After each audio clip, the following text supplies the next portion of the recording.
우리가 비대면 시대가 되다 보니까 뭐 TV나 유튜브로 뭔가를 보는 게 익숙합니다.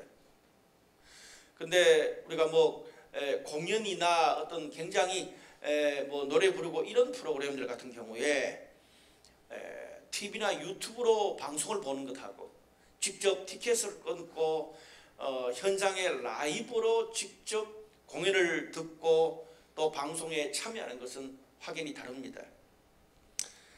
훨씬 더 리얼하고 공감이 가요. 또 그건 뭐 강의나 이런 것도 비슷한 것 같아요.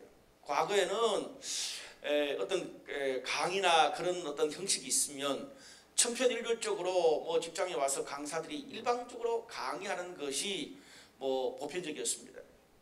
근데 최근에는 그 형식이 많이 바뀌었어요. 일방적으로 강의할 때도 있지만 여러 사람이 함께 나와서 대화하고 토론하고 조크도 하면서 토크쇼로 내용을 전달합니다. 훨씬 더 지겹지 않고 효과적이에요.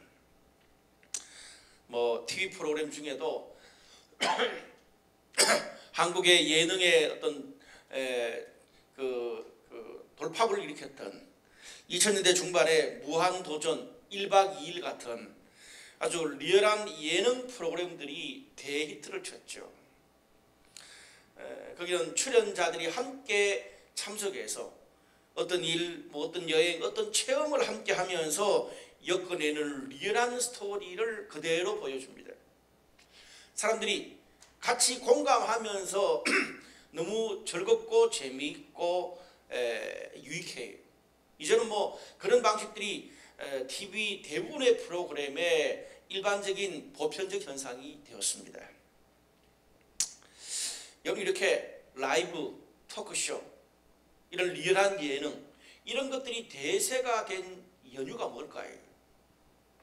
아무래도 형식적이고 딱딱하고 뭔가 짜맞춘 듯한 그런 게 아니라 현장에서 함께 소통하고 공감하고 리얼한 반응을 주고받을 수 있기 때문에 사람들이 그것을 선호한 것 같아요. 여러분, 예배도 마찬가지입니다. 예배는 녹화 방송이 아닙니다. 하나님과 함께하는 라이브 방송입니다. 물론 우리가 예배라는 형식을 통해서 말씀도 듣고 찬양도 하고 헌금도 하고 여러 가지 감사의 시간도 하는 형식을 통해서 예배를 표현하지만 기본적으로 그 모든 순서 가운데서 하나님과 소통하고 공감하는 게 중요합니다. 우리가 단순히 예배에 참석해서 그 예배 순서를 기계적으로 참석하는 게 아니라 예배 안에서 하나님과 소통, 성도들과 소통, 그런 반응을 주고받으면서 하나님의 은혜와 축복이 내 삶에, 형제 자매들의 삶에 익숙해지는 거예요. 오늘은 특별히 우리가 예배를 드리면서 우리의 열정을 어떻게 표현해야 되는지에 대해서 함께 말씀을 나누고 싶습니다. 저는 두 가지 정도 이야기를 하고 싶은데요. 먼저 예배를 향한 열정이 우리에게 있어야 됩니다. 좀 더 리얼하게 말하면 우리 삶의 예배를 회복하려는 열정이 있어야 돼요. 여러분, 우리가 구약 성경을 읽어보면 이스라엘 백성들이 하나님의 선택받은 백성이라는 것을 알려주는 최고의 표시가 뭡니까? 이방 민족들과 비교해서 하나님을 예배하는 거예요. 하나님을 믿지 않는 이방 민족들은 성경에 나오는 하나님을 예배하지 않습니다. 자기 신들을 예배하지. 그런데 신약시대, 지금 우리가 있는 이 신약시대는 우리가 각자 사는 곳에서 예배를 드리잖아요. 근데 구약시대는 그렇지 않았습니다. 구약에는 모세가 광야 생활을 할 때에 하나님께서 명령하신 그 언약궤를 중심으로 하는 성소에 가서 예배를 드렸습니다. 그런데 이스라엘 민족들이 광야를 다 지나고 난 다음에 가나안 땅에서 전쟁을 하고 정착을 하게 됐어요. 그러니까 그때부터는 어떻게 예배를 드렸느냐? 언약궤를 보관해 놓은 장소에 가서 제사장이 예배를 인도했습니다. 그런데 우리가 이 사무엘상을 보면 엘리 제사장이 나옵니다. 엘리는 굉장히 영적으로 이 여러 가지 부분에 있어서 굉장히 사무엘과 다르게 침체되어 있었던 것 같아요. 그리고 엘리의 두 아들 흠니와 비느하스는 그냥 하나님께 예배 드리는 것에 대해서 의식이 없는 걸 넘어서서 멸시했던 사람이에요. 그래서 저주를 받고 죽었고, 그 엘리 제사장 시절에 전쟁을 통해서 이방 민족 블레셋에게 언약궤를 빼앗기고만 하십니다. 언약궤가 보관된 장소에서 예배를 드려야 되는데 언약궤를 빼앗겼다는 말은 무슨 말입니까? 예배드릴 장소가 사라졌다는 거예요. 이스라엘 민족들에게 예배가 사라져버렸다는 거예요. 그리고 뒤에 사울왕, 그리고 2대 왕인 다윗왕 때 가서 블레셋에게 이 언약궤를 뺏긴 지 무려 60년 만에 다윗왕이 그 언약궤를 이스라엘 땅으로 다시금 가지고 들어옵니다. 근데 성경에 보면 무려 그것을 이동하는데 3만 명이 뽑혀서 이동을 했어요. 정말 최선을 다해서 하나님의 법대로 이동하고 있는 중에, 이동 중에 그 우사라는 사람이 잘못해서 언약궤를 손으로 만져버렸어요. 근데 구약에서 그 언약궤를 몸으로 이게 부딪히거나 손으로 만지면 죽임을 당하거든요. 그래서 실수로 우사가 실수를 범해서 하나님께 죽임을 당하고 말았습니다. 이게 본문 앞에 있는 이야기예요. 자, 그렇게 한번 이동하는데 실패를 했어요. 그래서 이스라엘 땅에 들어오긴 했는데 그 다윗성, 그러니까 예루살렘까지, 수도인 예루살렘까지 가져와야 되는데 그냥 이스라엘 땅에 놔두는 정도 하고 말았어요.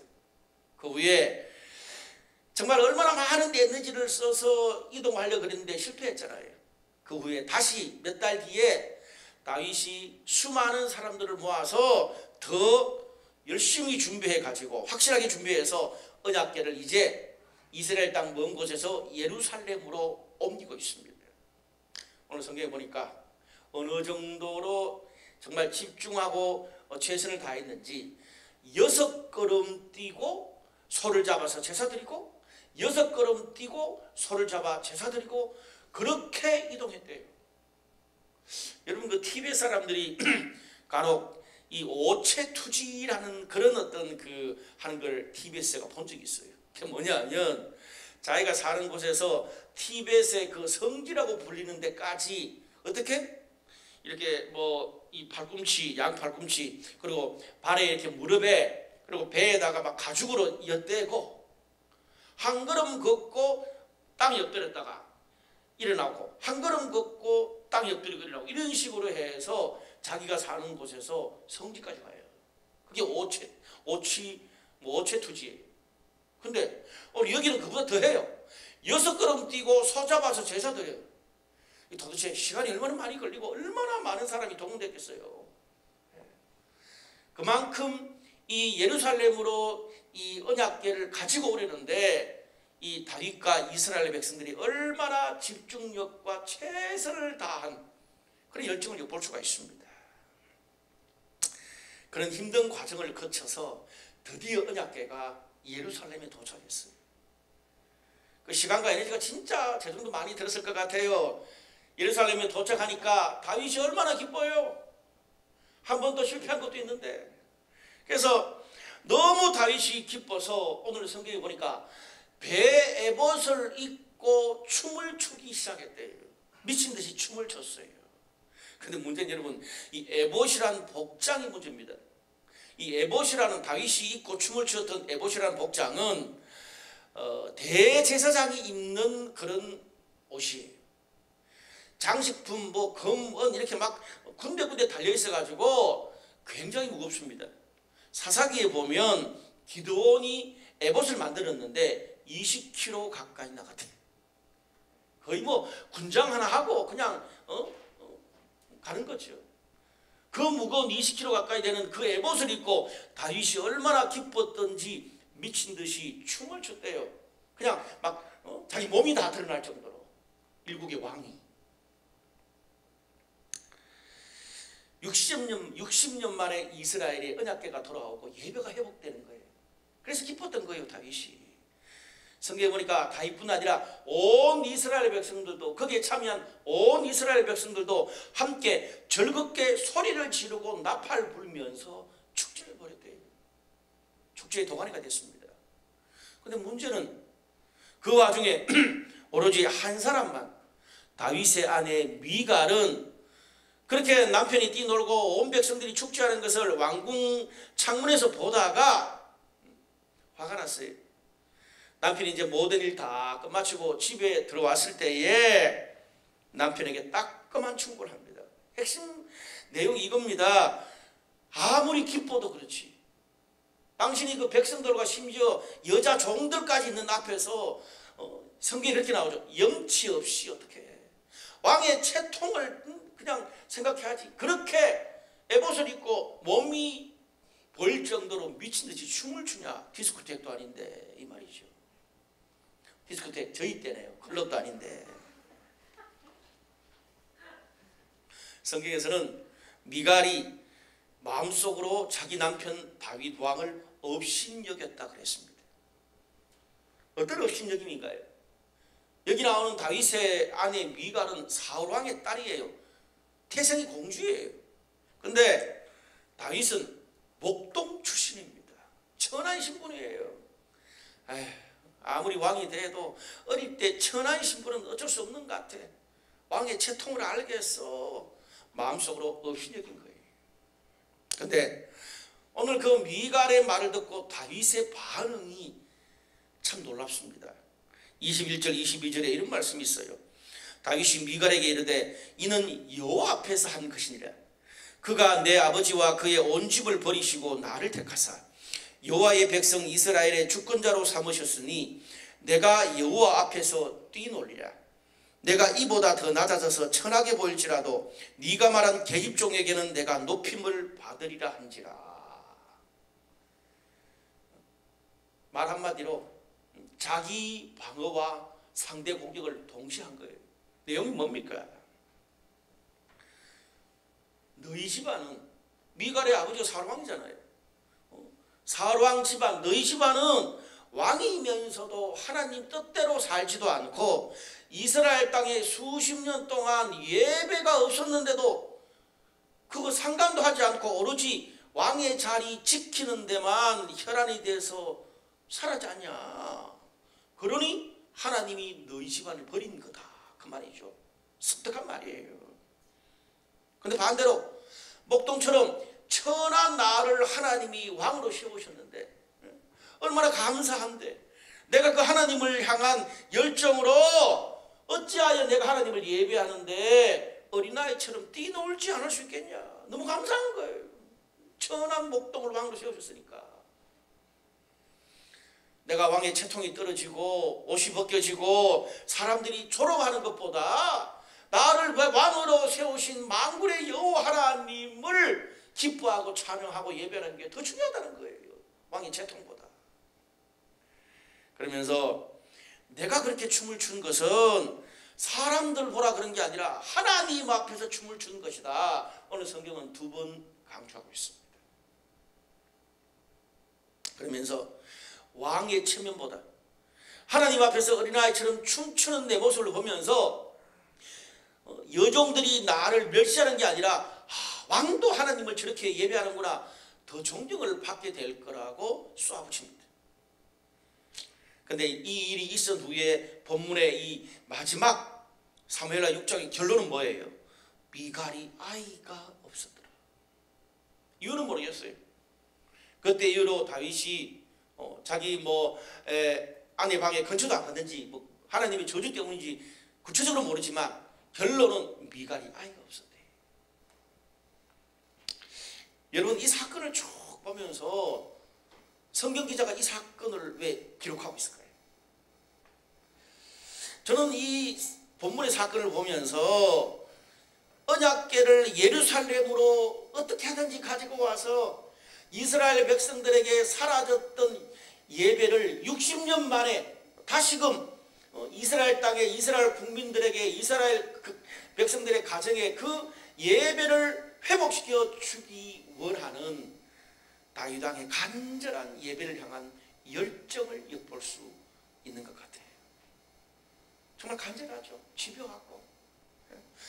하나님께서 그렇게 예배를 이스라엘 땅에 60년 만에 회복시켜 주는 것을 보면서 다윗이 어떤 면에서 다윗의 왕의 일생 동안 가장 기뻐하고 미친 듯이 춤추는 장면이 오늘 본문의 말씀입니다. 이렇게 왕이지만 하나님 앞에서 정말 예배가 회복되는 것, 60년 만에 예배가 회복되는 것 때문에 이렇게 미친 듯이 춤추는 다윗의 예배를 향한 이 열정에 반해서 하나님 앞에서도 왕처럼 행동하는 드라이한 미갈의 행동을 성경이 비교하고 있어요. 예배를 향해서 미친 듯이 하나님 예배를 향한 열정으로 춤추는 다윗과 그리고 젠틀하고 드라이한 미갈을 성경이 은근히 비교하고 있습니다. 우리 오늘 이 말씀을 통해서 하나님 앞에 예배드리는데 예배에 대한 나의 우선순위가 어디에 있는가를 보게 됩니다. 여러분, 만약에요, 오늘 이 스토리를 제가 좀 우리 일상의 언어로 시츄에이션을 한번 바꿔볼게요. 만약에 여러분이 정말 들어가고 싶은 회사가 다 있을 거 아니에요. 뭐 신입으로 아니면 경력직으로든 간에 꿈의 직장이 있는데 우연히 그 회사의 인사부장을 내가 알게 됐다. 또 내가 정말 뭐 몇십 년 준비해서 아파트를 살 수 있는 기회가 왔는데 돈이 모자라 은행 대출을 받아야 돼. 근데 블라이트 성도 아는 분들 중에 그 친척이 내가 대출 받으려고 하는 그 은행의 은행장이래. 또 어떤 사람은 내가 정말 사귀고 싶은 형제 자매, 결혼하고 싶은 형제 자매, 아니면 내가 해외 이민을 가서 어디 미국의 플로리다 가서 살아야 되는데 아는 사람 이야기 들어보니까 그 플로리다에서 한 20년 살았던 한국 사람 중에 플로리다에 가서 20년 살았던 분이 최근에 한 1년 한국에 와서 있게 됐다. 여러분, 이런 정말 중요한 소중한 사람들을 내가 매주 한 번씩 계속 만나게 되는 기회가 생겼다. 여러분, 어떤 태도, 어떤 마음가짐으로 그런 분을 만나겠어요? 그런 분들 만나면서 시간도 뭐 때에 따라서 좀 늦을 때도 있고 이야기할 때 그냥 이렇게 빈듯이 그냥 이렇게 대화를 나누고 끔짝짝 씹고 그분이 정말 중요한 말을 하는데 대충 듣는 중 많은 더 그냥 원선 보고 예 맞아요 이렇게 하시겠습니까? 아니잖아요. 시간을 칼같이 지키고 평상시 뻑하면 지각하는 사람도 늦게 오는 사람도 미리 15분 30분 전에 도착할 거예요. 왜? 내가 답답하니까. 앉는 것도 어떻게 그분이 창가에 앉는 게 낫나 내가 창가에 앉는 게 낫나 자리 배치 그리고 내가 어떤 말을 해야 되고 그분이 어떤 말을 할 때 내가 어떻게 답해야 되지 몇 번이나 시뮬레이션 하지 않겠어요?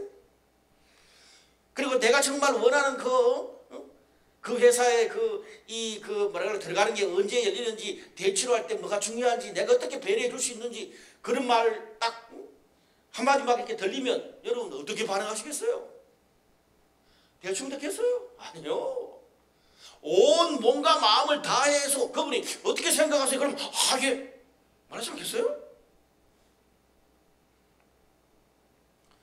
어느 하루는 그분과 노래방에 갔어. 노래방에 한번 가자고. 같이 그분과 노래방에 갔어. 근데 막 그분이 신나는 노래 막 부르고 있는데 앉아가지고 뭐하게 그냥 이러고 있겠어요? 아니잖아요. 회사 부장님이 노래할 때도 옆에 가서 분위기 맞추는데 그냥 나는 좀 신나지 않더라도 어떡하든지 옆에 가서 막 분위기 띄우고 탬버린 흔들고 오버하지 않겠어요? 그걸 옆에 주변 사람들이 봤어. 우리 막 기대 형제가 막 비즈니스 때문에 그 중요한 바이한테 막 그러는데 모르자매가 당신 왜 그래 오버해 평상시 같지 않게 자존심을 지켜 채통을 지켜 적당히 해 젠틀하게 그렇게 말하면 여러분 어떻게 말하겠어요? 오늘 여기 다윗처럼 뺑 돌지 않겠어요? 뺑 돌죠. 야 내가 그 회사 들어가려고 그 집 사려고 그 사람과 사랑하고 그 사람과 결혼하고 그 이민 가려고 내가 몇십 년 동안 공부하고 준비하고 돈 모으고 기도했는데 네가 그 간절함을 하냐? 그래 나 미쳤다. 남들이 다 나를 미쳤다 그래도 내가 그걸 얻을 수만 있다면 더한 일도 할 거다. 지금 다윗이 그렇게 말하는 거 아니에요. 내가 더 나아질 수도 있다. 그래, 너는 그렇게 젠틀하고 그렇게 쿨하게 살아서 너는 얻은 게 뭔데? 이거예요. 여러분 그렇지 않겠어요? 네.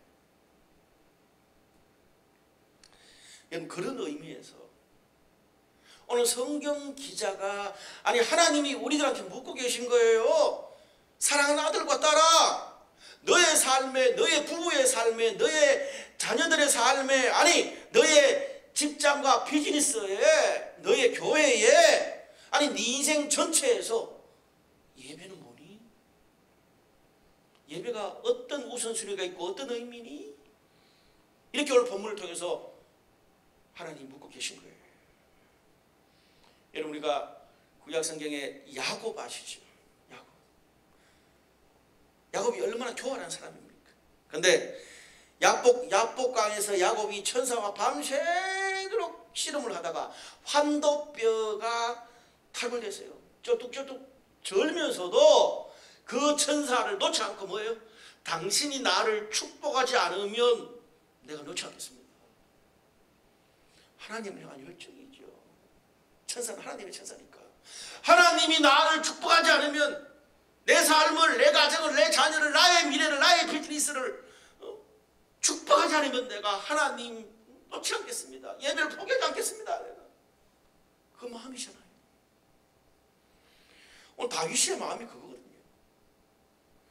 천한 목동으로 그렇게 막내로 그렇게 살다가 하나님이 나를 왕으로 세웠어. 얼마나 감사해.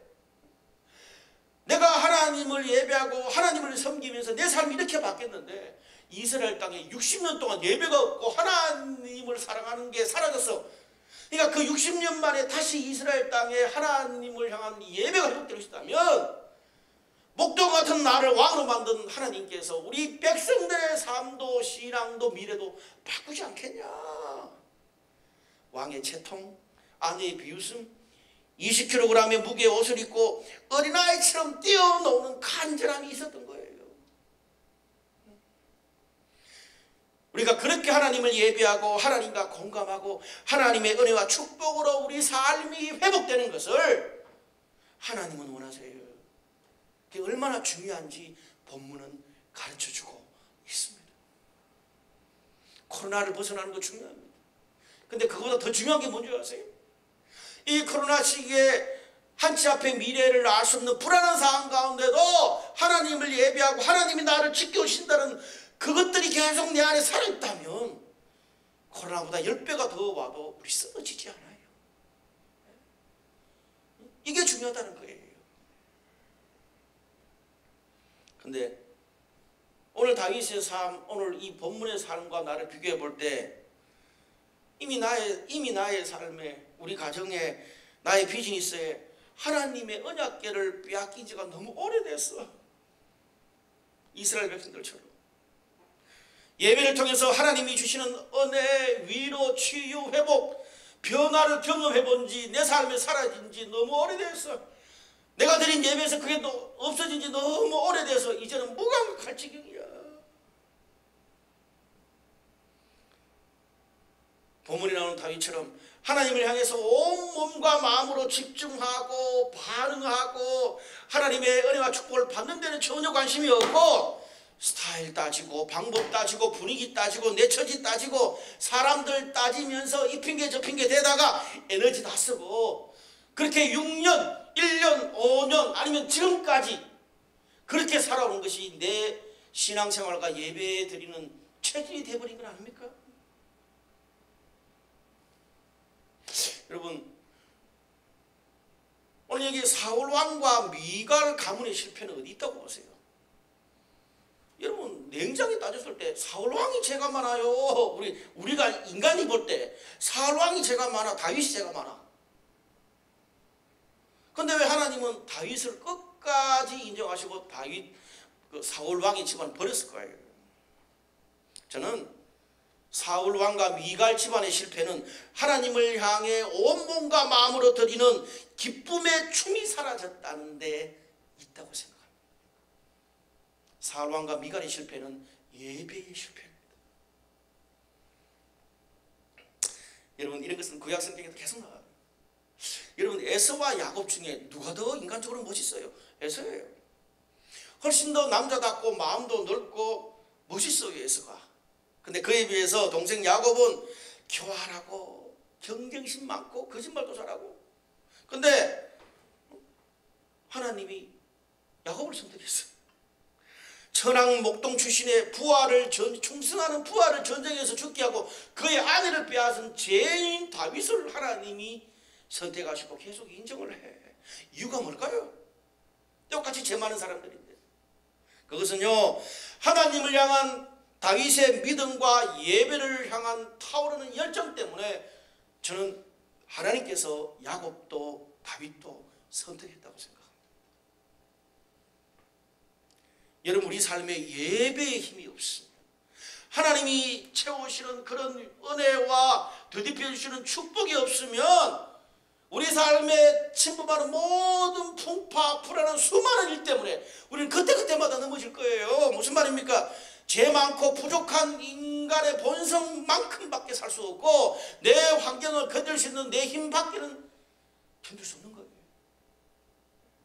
근데 하나님이 은혜 주시면, 예배를 통해서 회복시켜 주시면 그걸 뛰어넘는, 어제까지만 해도 죽을 것 같고 포기할 것 같고 다 떠나버리고 싶고 던져버리고 싶은데 오늘 예배드리면서 다시 한번 하나님이 내 영혼과 마음과 멘탈을 붙드시고 일으켜 주신다.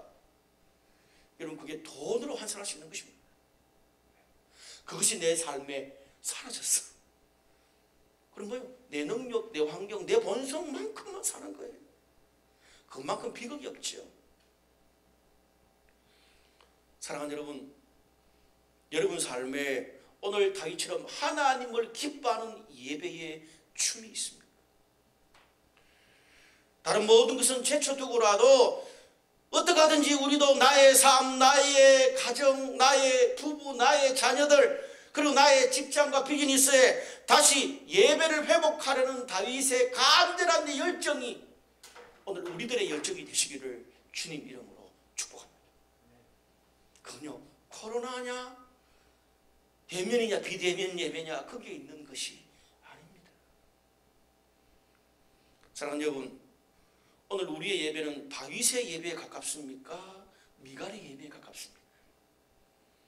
예배를 향한 우리의 태도는요, 나 한 사람에서 어느 한순간으로 끝나지 않습니다. 자자손손 우리 가문에 계속 이어지는 신앙의 유산이 되고요, 오늘 본문의 마지막 결과처럼 지금 우리가 예배드릴 이 모든 태도는 우리 가문의 결과를 미리 예견해 주고 있습니다. 두 번째로 예배의 표현들에 대해서 한번 생각해 보자고요. 예배의 표현들. 두 번째 본문인 시편 47편은 고라 자손의 찬양시입니다. 이건 이스라엘 백성들의 예배 때 불렀던 찬양이에요. 내용은 이래요. 하나님께서 온 땅을 다스리는 왕으로 그 하나님을 높이고 선포하고 예배하자는 그 내용이 오늘 시편 47편이에요. 근데 오늘 제가 본문 전체를 분석하고 막 이렇게 설명하는데 포커스가 있는 게 아니고 예배의 관점에서 이 이야기를 하잖아요. 그래서 저는 오늘 예배의 관점에서, 표현의 관점에서 오늘 본문을 한번 보자고요. 오늘 1절과 5절 말씀에, 처음과 끝에 1절과 5절 말씀에 이런 말씀이 있어요. 너희 만민들아 손바닥을 치고 즐거운 소리로 하나님께 외칠지어다. 하나님께서 즐거운 함성 중에 올라가시며 여호와께서 나팔 소리 중에 올라가시도다. 여러분, 아까 직전 본문인 사무엘하 6장 14절 15절 다윗과 이스라엘 백성이 어떻게 예배했어요? 다윗이 여호와 앞에서 힘을 다하여 춤을 추는데 20kg 군장 옷을 입고, 그때에 다윗이 배 에봇을 입었더라. 다윗과 온 이스라엘 족속이 즐거이 환호하며 나팔을 불고. 여러분, 제가 방금 읽어드렸던 이 사람들의 예배하는 모습은 다윗 시대 구약 BC 천년경 지금부터 3000년 전에 구약의 이스라엘 백성들이 하나님께 예배드리는 모습이라는 게 충격적이에요. 여러분 3000년 전이면 우리나라 뭡니까? 고조선?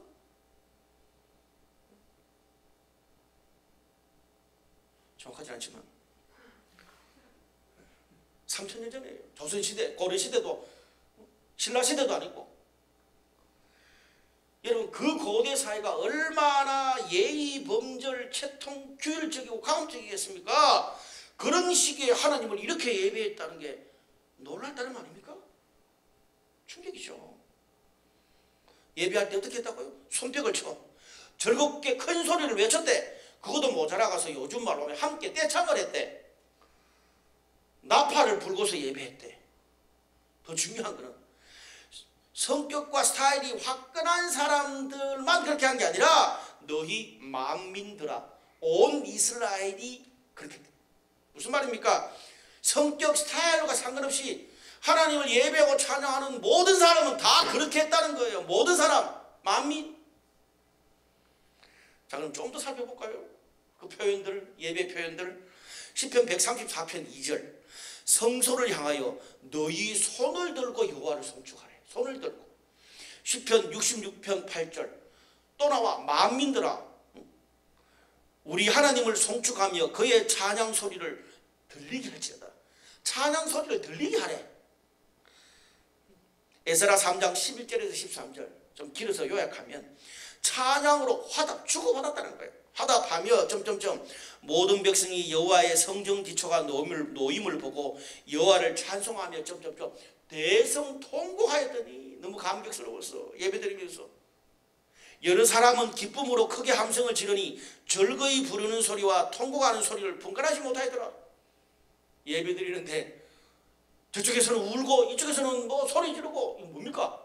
울다가 웃으면 어떻게 돼요? 하여튼 뭐 그런 어떤 거룩한 난장판 같은 그런 예배를 드렸다는 거예요. 정리하면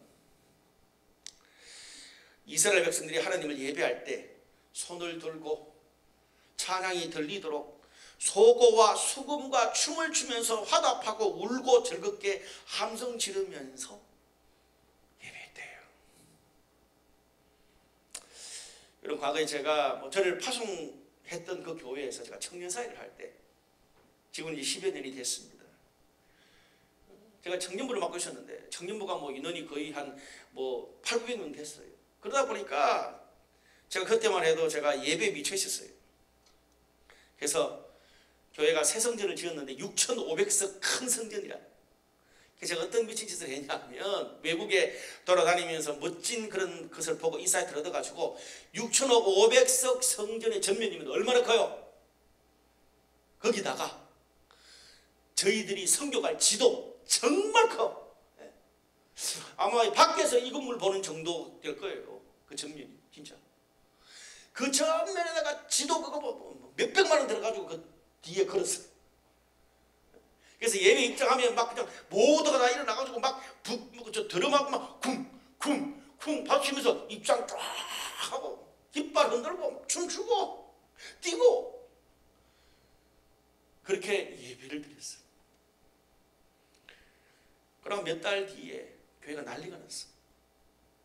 교회 장로님들이 어떻게 하나님을 예배하는데 청년부의 저 목사가 저렇게 경망스럽게 예배하냐. 난리가 나서 담임 목사님한테 가서 담임 목사님을 압박하기 시작했어. 송 목사 좀 살살 드려라. 내가 옆에서 압박받아서 못 살겠다. 제가 직접 해결하겠습니다. 핵심 장로님을 만났습니다. 대화하다가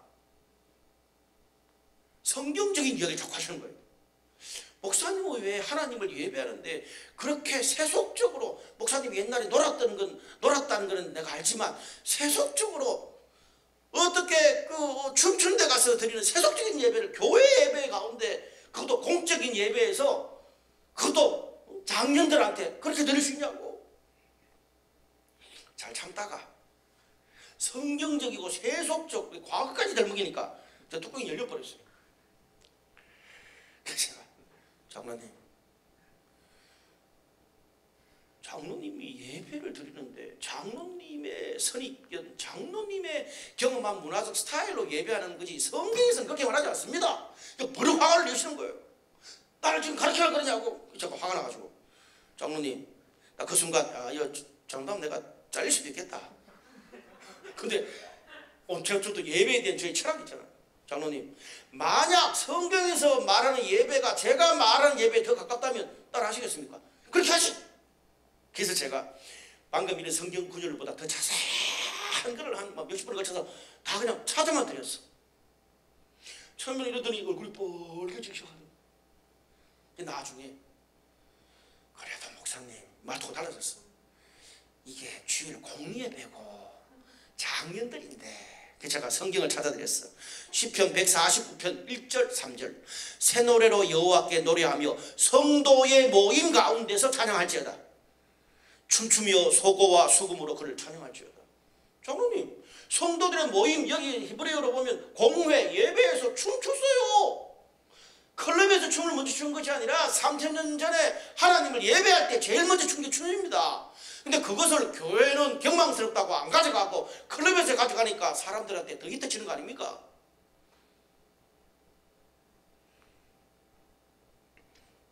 장로님, 다윗이 청년입니까? 다윗이 청년입니까? 왕입니다. 청년은 춤출 수 있고 장년은 춤 못 추고 그런 게 어디 있습니까? 성경적인 건 아닙니다. 그거는 전통과 내 스타일로 예배하는 거지. 여러분, 우리가 예배를 드리면서 하나님께 표현을 하는데 3000년 전에 예배 드렸던 왕이었던 다윗보다 더 과묵하고 드라이하게 예배 드리고 있습니다. 간혹 이렇게 말하면 어떤 분들은 목사님, 제가 성격상 스타일이 그렇지 않아서 성경적인 말은 아니에요. 성경에 뭐예요? 계속 예배 드릴 때 만민들아, 온 이스라엘이, 만민들아 다 함께 예배를 드리는 데는 내 성격과 스타일이 아니라 우리 모두가 그렇게 하나님께 예배하라고 말하고 있습니다. 제가 과거에 교회에 있을 때 어떤 한 부부가 있는데 부부끼리 스타일이 너무 성격이 달라. 아내는 굉장히 사랑 표현을 잘하는 데 반해서 남편은 사랑 표현이 너무 인색하고 집에 와서 말을 안 한다는 거예요. 그러니까 아내가 계속 뭐 사랑 표현 과하게 하는 내가 원하지 않는데 좀 표현하면서 살아라, 말하면서 살아라. 그러니까 남편이 내 스타일이 그런 걸 어떻게 해? 그러더라고요. 아내가 참다 못해서 저한테 왔어요. 막 울더라고. 그래서 제가 뭐 할 말이 없잖아요. 스타일이라 그러는데 남편이. 그래서 제가 기도했어. 하나님이 지혜를 주시더라고요. 집사님, 남편이 어떤 일을 할 때 최고로 흥분하고 자유롭고 열정적이 될 때가 어떤 때예요? 한참 생각하더니 목사님, 다른 때는 늘 똑같고요. 우리 남편이 고돌이 치는 걸 좋아한대. 고돌이 치면서 오강나고 쓰리고 되면 완전 신나서 딴 사람이 된대. 그때는 진짜 다른 남자가 된대. 흥분이가 바째 오강이지 막 이런데. 그래서 언제 기회가 오면 그것과 당신한테 사랑을 표현하는 것을 비교해서 이야기하시오. 근데 얼마 뒤에 마침 기회가 왔대. 그래가지고 이 여집사님이 열받아가지고 그랬대. 당신은 말이야, 고돌이 치면서 오강 쓰리고 나올 때는 평상시하고 전혀 다르다고. 그때는 왜 스타일 이야기 안 하네? 나한테 사랑을 표현하는데 내가 오강과 쓰리고보다 못해? 나를 향한 사랑의 열정이? 드디어 10여 년 동안 자기 스타일 이야기하던 남편이 입을 닫았대. 그래, 바뀌어보도록 열심히 해볼게. 그러면서 100%는 안 바뀌잖아요. 그러나 정말 많이 달라졌다는 고백을 들은 적이 있습니다. 여러분, 여러분도 아시다시피 제가 한 20년 가까이 한국 교회를 대상으로 하는 생수의 강 수련회를 인도하고 있지 않습니까? 근데 그 생수의 강을 한 10여 년 이상 오랫동안 함께 섬겼던 권사님 한 분 계세요. 근데 이분이 그 수양에서 막 예배하고 같이 막 찬양하는데 모두가 함께 막 기뻐하고 뛰고 추면서 막 기쁘게 찬양하는데 혼자 뒤에 앉아가지고 시크하게 탁 있어요. 보다 안 돼가지고 제가 이제 방에 한번 권사님을 불렀어. 이야기를 좀 했어. 권사님 그래도 같이 좀 그래도 함께. 목사님 제 스타일이 그래요. 그 가만히 있어야 되는데 또 확 올라오더라고. 제가 카운터 번째를 날렸죠. 권사님 몇 년 전에 우리 생수해강 준비팀이 우리 그때 1박 2일 놀러 가가지고 그 노래방에 갔을 때 권사님 그때 노래 부를 때 완전 탬버린 들고 미치더만. 완전 그냥 미쳐날 때도만. 그런 면이 있는지 몰랐는데, 그러면서 그때 내가 옛날에 놀았다 그랬잖아요. 본인이 어떻게 하나님을 예배하고 찬양하는데 노래방 열정보다 못하시오? 하더라고요. 알았어요. 다시 합력이 된 거예요. 이 말 중요한 말이에요. 하나님을 예배하는데 노래방의 열정보다 못하다. 몇 번을 그러더라. 목사님께 너무 충격이었대. 여러분 방금 제가 예를 들은 가운데 나의 스타일과 나의 가치관이 그게 포함되어 있는 건 아닙니까? 예배를 향한 우리의 스타일, 우리가 경험해왔던 것들, 우리의 문화, 그게 포커스가 아니고 하나님이 원하시는 예배, 성경적인 예배를 드릴 수 있기를 바랍니다. 먼저 가치관을 바꾸는 것부터 시작해야 돼. 근데 가치관이 바뀌었다고 바로 바뀌지는 않아. 왜? 그렇게 해본 경험이 나한테 없잖아. 그래서 함께 하면서 이게 익숙한 문화가 되어가는 경험이 중요해요. 우리 블루라이트 교회 블루라이트 강남교회에서 드리는 예배는 사실 제 스타일은 아니에요. 저는 이거보다는 보다 역동적인 성경적인 예배가 되기 원해요. 저 7년을 기다렸습니다. 이 부분에서 제가 앞으로 예배를 하나씩 성경적으로 바꿔가고 함께 경험하고 함께 그렇게 우리의 예배가 다윗이 드렸던 그 예배가 되어가도록 이끌 것입니다. 잘 안되지만 함께 이렇게 참여하길 바랍니다. 그 다윗이 드렸던 그 예배가 목동이던 다윗을 왕으로 바꾼 것처럼, 죄 많은 다윗을 끝까지 하나님께서 붙드신 것처럼 우리 삶에도 그런 예배의 열정이 나와 나의 가정과 내 삶을 바꾸는 그런 경험이 있게 되기를 바랍니다. 이거는 온라인, 오프라인 상관이 없는 말입니다. 말씀의 결론을 맺겠습니다. 저는 오늘 제 삶에서 예배의 열정, 오늘 본문에 나오는 다윗이 말하는 미친듯이 춤을 추는 예배의 열정에 제 인생에서 전환점이 된, 결정적인 전환점이 되었던 이야기를 하나 하고 마치려고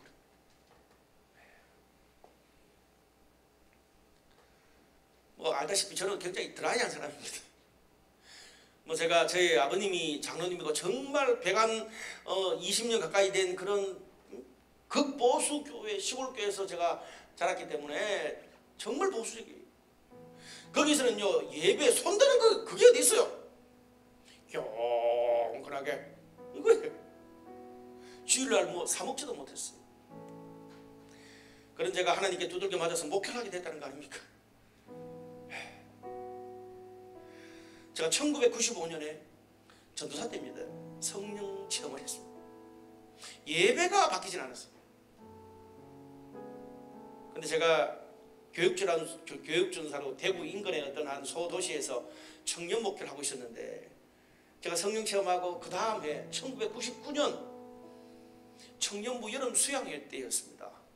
여름 수련회 때 강사를 거기가 쉽지 않아서 제가 그 수련회를 인도하게 됐어요. 제가 말씀을 전하고 찬양사역자가 찬양을 인도하고 정말 많이 준비해서 첫날 그냥 막 찬양팀들이 막 찬양 인도자라 땀을 뻘뻘 흘리면서 막 찬양 인도하는데, 제가 뒤에서 보니까 청중들이 반응 자체를 안 해.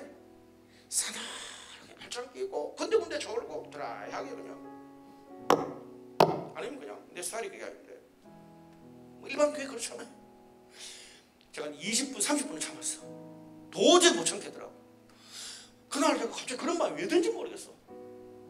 제 평생 처음으로 찬양 막 아직 끝나지 않았는데 열받아서 찬양 들고 있는데 뚜벅뚜벅 앞으로 걸어갔어. 그러니까 놀래죠 찬양팀들이. 잠깐만.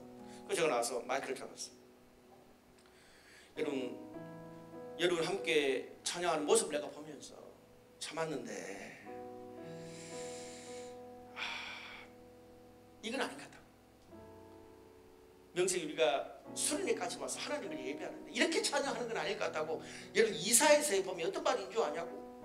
너희가 그렇게 예배 드리는 것은 마당만 밟을 뿐인데 그 예배를 하나님이 견딜 수 없어서 성전문을 닫아버리고 싶다고까지 이야기를 했다. 이사야서에. 내가 오늘 이 마음이 아마 하나님이 우리 예배 드린 걸 보면서 성전문을 걸어 잠그고 싶은 마음이 들었을 거예요.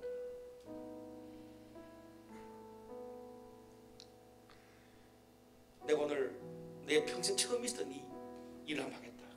다 일어나라. 그러니까 막 군데군데서 좀 그런 말이 나와. 하든지 말든지 다 일어났어. 여러분 저 알다시피 제가 음정 박자 잘 모르잖아요. 이렇게 그 뭡니까 이 음표 볼 줄 모르거든요. 나는 아는 찬양이 별로 없다. 그래서 202장 죄에서 자유를 얻게 하면 그걸 부르겠다. 그러니까 저 목사 못 말려, 저 전사 못 말린다 이 생각이. 근데 그때는 제가 무슨 마음이 있는지 모르겠어. 이 찬양 할 텐데 내가 다른 찬양하면 할 줄도 모르니까 내가 중간에 노래 틀릴 것 같고, 옛날에 어릴 때 우리 교회 부흥회 때 죄에서 자유를 얻게 딱 그게 나한테 맞다. 여러분한테 안 맞을지 모르겠다.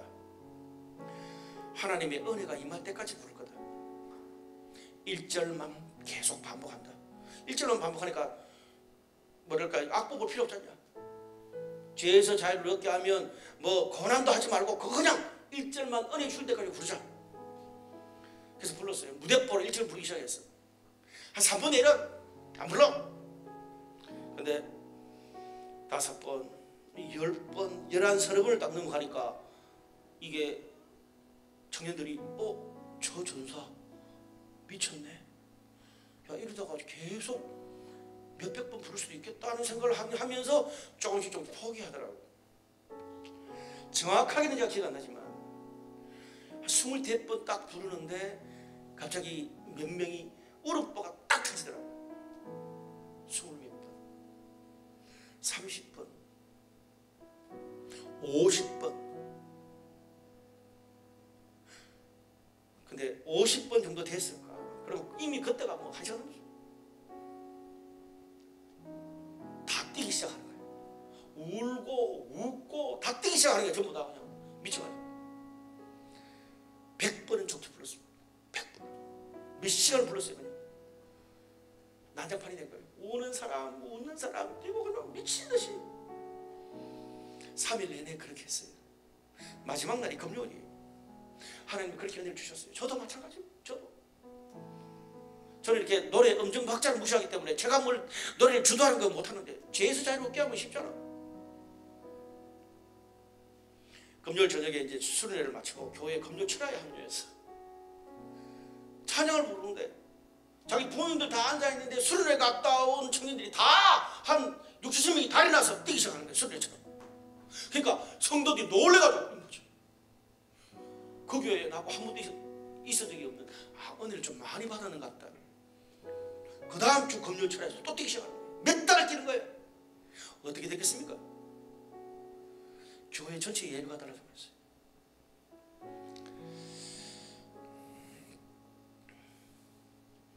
그 뒤로 그 교회는 대구에서 가장 핫한 부흥되는 교회가 됐죠. 그 경험이 예배를 향한 하나님의 열정이 뭔지를 제게 가르쳐주었고 경험하게 됐습니다.